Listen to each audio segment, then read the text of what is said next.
کسی حکومت کو اپنی میعاد پوری نہیں کرنے دی گئی، کوئی وزیر اعظم اپنی میعاد پوری نہیں کر سکا. So I agree with my colleagues کہ ہمارے ہاں انتخابات کی تاریخ کوئی زیادہ دل افزا نہیں ہے، خوشگوار نہیں ہے، افسوسناک ہے. اور یہ حالیہ انتخابات میں بھی یہی ہوتا رہا ہے. یعنی بہت ذکر ہوا لیکن 2018 کے انتخابات کا ذکر نہیں ہوا.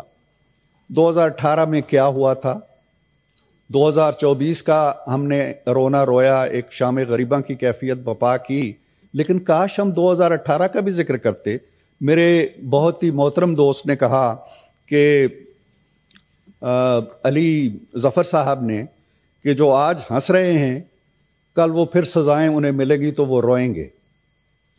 یہی بات اگر وہ 2018 میں جب انہوں نے حکومت سنبھالی تھی اور ہماری سزاؤں پہ کہہ لگا رہے تھے اور نواز شریف کو جیل جانے پہ ہنستے تھے، یہ بات اس وقت یاد آنی چاہیے تھی.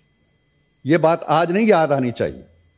ہم ہنس نہیں رہے ہیں، ہم کسی کا مذاق نہیں ہو رہا ہے. 2018 میں جو کچھ ہوا وہ تاریخ کا ایک سیاہ باب ہے.